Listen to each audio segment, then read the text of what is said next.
So is Microsoft really going to be replaced by AI? Is AI really a risk to Microsoft? In today's video, I'll be delving into the different bear theses for Microsoft as well as my pushbacks for all of these different bear theses and why I think Microsoft is actually providing a great value at today's current valuation. So Microsoft stock has been hit very hard over the past few weeks because of AI fears, and there are mainly a few bear theses associated with Microsoft. I'm bullish on the firm, and here are some of my thoughts.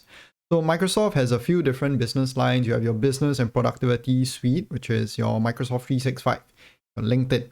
You have the other portion, which is intelligent cloud. That is where you have your Azure, as well as your other cloud services that Microsoft offers as well. And last of all, you have personal compute. So personal compute for Microsoft has a few different segments. You have your services, which is the devices that Microsoft sells. You have your Xbox gaming devices. You have Windows, and you have Bing Search. So granulating it up, you have productivity and business. There are mainly two drivers for it. Of course, it's LinkedIn as well as Microsoft 365. And under those two segments, it is mainly volume driven as well as pricing driven. So Copilot is also tied to Microsoft productivity and business whenever it's a subscription plan, and it is basically strengthening the bundling mode of Microsoft. And then for LinkedIn, besides generic volume increases, there is actually no competition in the space. And LinkedIn has been steadily increasing prices over time, including ads. And I believe there is still a very large runway for growth for LinkedIn as a business in itself. You have Microsoft 365 as well, which is highly driven by pricing as well as volume growth. And this thing over here, which is SMB growth. So SMB growth means your small businesses and your medium businesses usage growth. Microsoft 365 as well as LinkedIn are mostly charged on a per user basis, both on the enterprises front as well as your small medium businesses front. So the first bad thesis that a lot of people will say about Microsoft is that Microsoft will actually be a victim of something called seat dilution. So seat dilution means that the AI becomes so good to the point where your companies can afford to basically slash down the number of Microsoft subscriptions that they currently have. So this is because AI is more efficient. Companies will be able to replace the humans with AI agents and cancel the subscription for humans, opting for agentic subscription models instead. So my pushback is this. For enterprises, this is another angle to consider.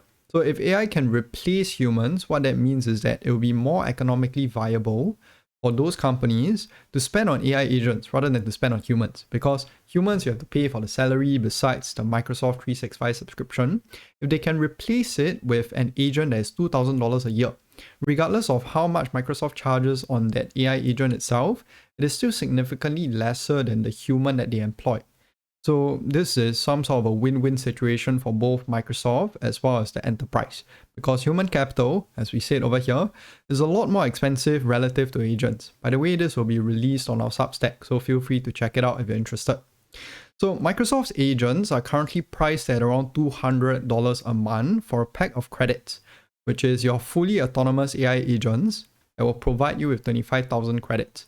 On the other hand, if let's say it's a human, the human will pay for Microsoft E5, which is a bundle of products, as well as Copilot, which is an additional $30 on top of that. So that is $90 a month. So what you can see over here is that, let's say if a human is replaced with an AI agent, Microsoft is actually gaining the economics of it because it's $90 versus $200. Furthermore, Microsoft, besides the initial credits that they provide, also provides for consumption credits beyond this 25,000 credits that they provide. So what that means is that the company will be able to capture more revenue if a higher proportion of humans are being swapped over with agents. What that means is, let's say if you have 3 humans being swapped with 1 agent, and if your agent is doing the same amount of work as the 3 humans, you will still have to pay for the 3 humans' work, which I'll cover later on. So agents are currently being integrated into their platforms to ensure stickiness of their existing products, and while there may be seat dilution, agents are actually more expensive than the human subscription that Microsoft charges. So this allows Microsoft to increase revenue overall, and charging per use ensures that agents are charged higher for the same amount of work relative to a human. Even if the humans to agent replacement, it is not a 1-to-1 ratio, which is what we mentioned earlier. So then now the question is whether or not companies will be able to access Microsoft's suite of products using external agents. Let's say if agents are commoditized in the future. So what Microsoft is currently doing today with their Agent 365 platform is they're trying to be agent agnostic. What that means is that they're trying to become an Apple. So Apple has its iPhone for many different apps. Same thing here, Microsoft is being the platform for agents. They're trying to allow other companies to integrate external agents into Microsoft's platform. And what Microsoft is doing is they're charging API fees for it. So if let's say you access your Excel spreadsheet using an agent outside of Microsoft's proprietary agent, then you're going to have to pay for it. If you access using Microsoft's agent, then of course you will pay Microsoft for it. So they will still be able to capture the revenues from it even if an external agent is used, and they're providing an ecosystem whereby their existing products become stronger because you can access other agents on their platform as well. Next is whether or not the margins will truly expand with increased usage of AI by Microsoft's software enterprises. So this is another key metric to look out for, which is Azure's margins. So because Microsoft owns their own cloud layer, which is Azure, what they've done is they've basically vertically integrated the entire process. So if your GPUs become eventually commoditized, then this will be a margin tailwind for Microsoft. But currently, of course, there's margin pressures because your GPUs are expensive. So in terms of whether or not Microsoft's AI offerings are margin accretive or margin dilutive, I would say it's currently margin dilutive. But in the future, once they've gone through this entire CapEx cycle, once AI is cheaper, then you will likely see margin expansion in this front. So the simple nuance here is whether or not they're able to ensure the stickiness of their existing suite of products so that they can upsell the AI products on their platform.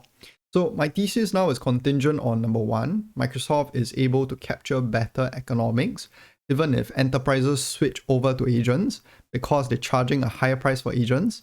Second of all, those enterprises won't completely remove their usage of Microsoft products, meaning to say it is still sticky to an extent. So to track the stickiness of the existing platform, there are a few indicators that you can track for as well. First of all is the seat growth. So seat growth of your Microsoft 365 products, the number of subscriptions on the platforms. That is a key metric to look out for. Second of all is whether or not they can maintain their pricing power and increase their AI offerings. So this metric is your Microsoft 365 commercial cloud revenue growth minus your Microsoft 365 commercial seat growth, which is pricing growth as well as changes in your mix. So if Microsoft is able to increase prices, and if this gap widens, what that also means is that Microsoft is actually monetizing their AI offerings that they're providing to all these different enterprises, meaning to say that there's a higher penetration rate from the AI offerings that they're providing. So one more point to bring up here, human replacement to agent ratio. This was what we covered earlier. Just now we mentioned that it may not be 1-to-1. So another key thing that can be brought up here is that less agents are needed to do the same amount of work as compared to your humans. So if the ratio exceeds maybe 1-to-3, so $90 versus $200, then Microsoft will be a victim of their own agentic success. However, a key thing to note here is that the $200 a month plan for a fully autonomous AI does not fully replace the work of a human. So it is not equal to one human worth of work. I'm sure Microsoft has priced it strategically where they'll be able to capture the upside if those companies choose to switch over to the AI instead. So what this means is that if enterprises wish to switch from a human to an agent to save human salary cost, the cost savings will be likely used to buy more credits from Microsoft. So per unit of work done, Microsoft is now charging higher, while enterprises also save on cost. And as I mentioned earlier, this is actually a win-win situation if it happens.